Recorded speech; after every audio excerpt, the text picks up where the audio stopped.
இன்னைக்கு நம்ம என்ன பார்க்க போறோம் அப்படின்னு பார்த்தீங்கன்னா, கியர் லிவர் எப்படி அட்ஜஸ்ட் பண்றதுன்றது தான். ஸோ ஒரு கியர் லிவர் பார்த்தீங்கன்னா, ரொம்ப மேல இருக்கிற மாரி இருக்கு.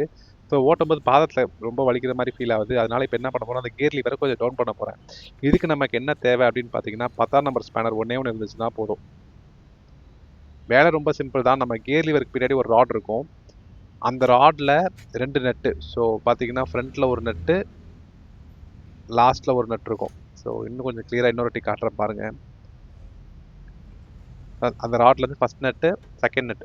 இது 2த்தையும் இந்த 10ஆம் நம்பர் ஸ்பேனர் வச்சு லூஸ் பண்ண வேண்டியதான். ஸோ 2த்துக்குமே ஒரே ஸ்பேனர் நம்பர் தான். 2 ஒரே நெட் தான். லைட்டா லூஸ் பண்ணாலே போதும். நமக்கு என்னன்னா அந்த ராட் வந்து கொஞ்சம் ஃப்ரீ ப்ளே கிடைக்கணும் அவ்வளோதான்.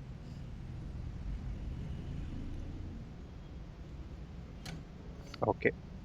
இப்போ இது லூஸ் பண்ணியாச்சா? இப்போ என்ன பண்ணணும், அந்த உள்ள இருக்கிற ராட ஜஸ்ட் திருப்புனா போதும். நல்லா அப்சர்வ் பண்ணீங்கன்னா தெரியும். நம்ம கியர் லிவர் பார்த்தீங்கன்னா கீழ இருக்கும் பாருங்க அப்படி. எனக்குதா? ஸோ இப்போ அப்படியே ரிவர்ஸ்ல திருப்புனா மேலே ஏறும்.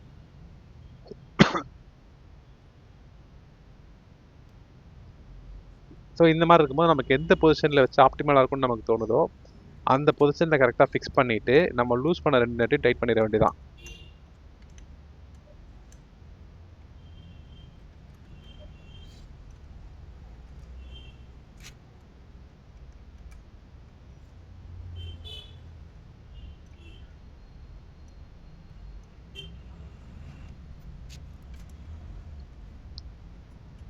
சின்ன ஒர்க் தான். ஆனா வண்டி ஓட்டும்போது இது கம்ஃபர்ட் பயங்கரமா ஃபீல் ஆகும். ஸோ அவ்வளோதாங்க இந்த வீடியோ.